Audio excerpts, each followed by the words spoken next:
नमस्कार दोस्तों, जय हिंद।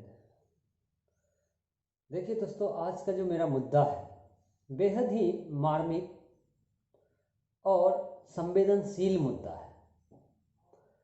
और ये मुद्दा जो है, अब वैसे लोग जो एक तरह से कह सकते हैं कट्टर आरएसएसवादी हो, या सिर्फ हिंदुत्व का एजेंडा चला रहे हो, आरएसएस का एजेंडा चला रहे हो, या फिर अंधभक्ति का एजेंडा चला रहे हो, तो उनको कुछ ये रास नहीं आने वाली है। लेकिन आज का जो मेरा मुद्दा है, विषय है, मेरे हिसाब से बेहद ही मार्मिक है। देखिए, जातिवाद का एजेंडा, आरएसएस का एजेंडा या और भी एजेंडा, इसको एक तरफ कर दीजिए। लेकिन जब देश की बात आती है, देश के युवाओं की बात आती है, तो इसमें किसी तरह के किसी को भी एजेंडे का इस्तेमाल कतई नहीं करना चाहिए। अब मैं धीरे धीरे अब मुद्दे पे आता हूँ। देखिए, जो मेरा का मुद्दा है, मेन विषय बात करने का, अभी कुछ दिनों में हमारे माननीय प्रधानमंत्री श्री नरेंद्र मोदी जी का देश में कुछ कारणों से विरोध हो रहा है।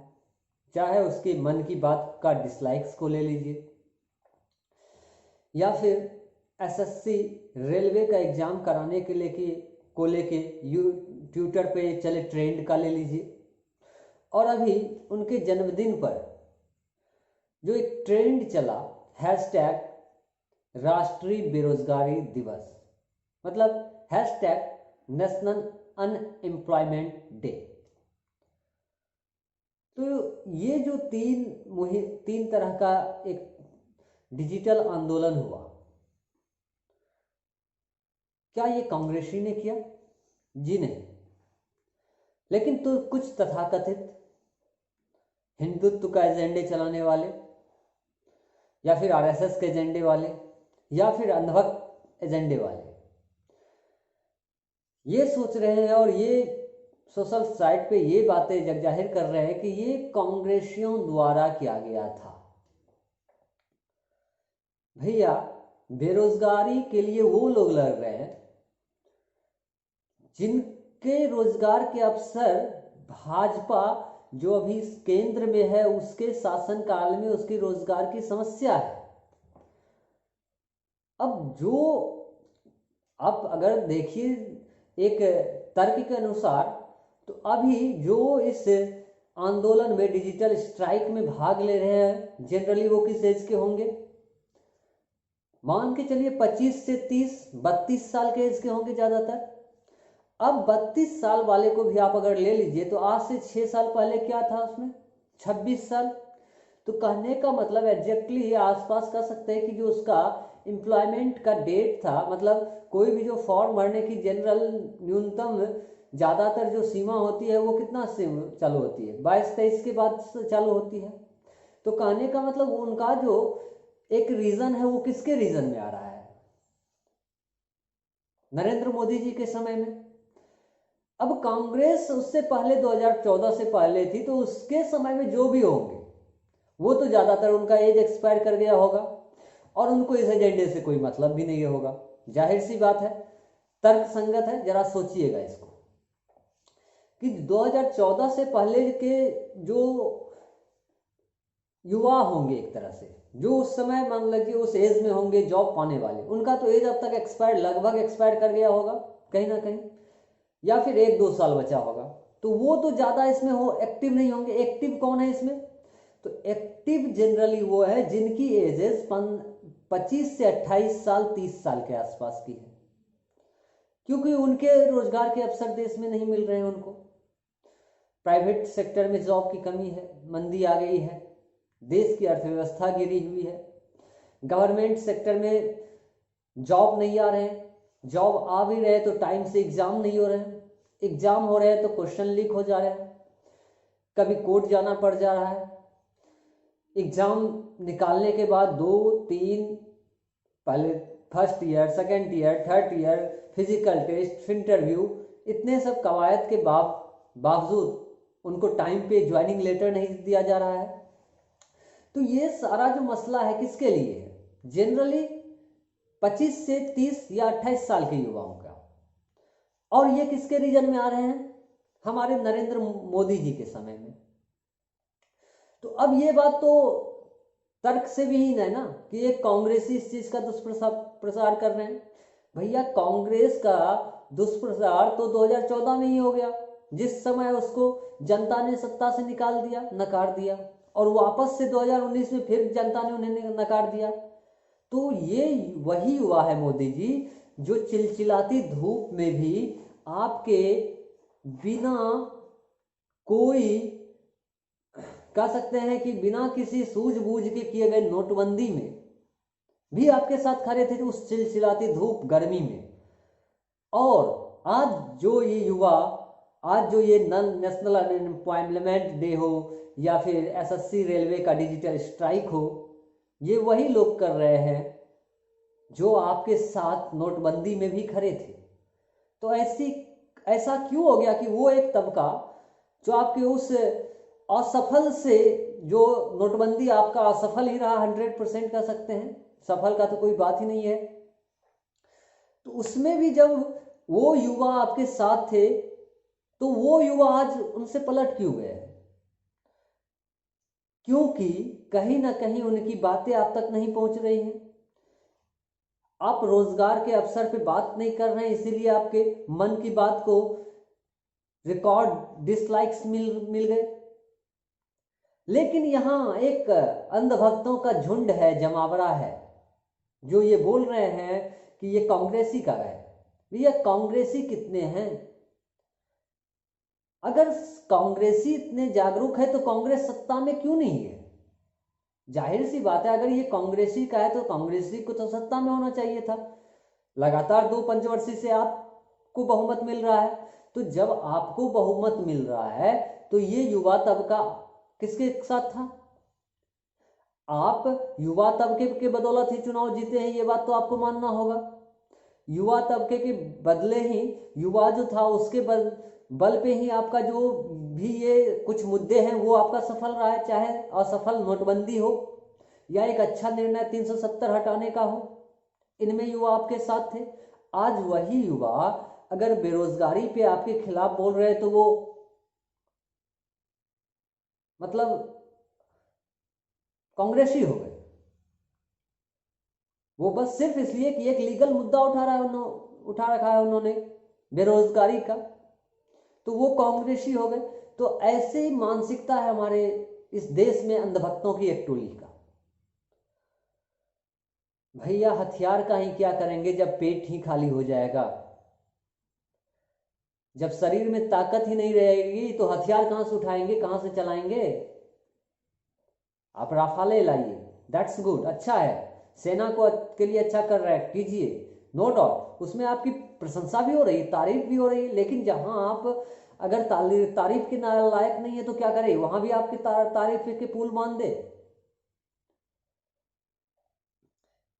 और कुछ बुद्धिजीवी लोग तो अब सोशल मीडिया पे इस तरह की बातें कर रहे हैं कि चूंकि 17 सितंबर को विश्वकर्मा पूजा होता है तो इस सनातन धर्म को मतलब बदनाम करने के लिए इसको एक तरह से नेशनल अनएम्प्लॉयमेंट डे बनाया गया।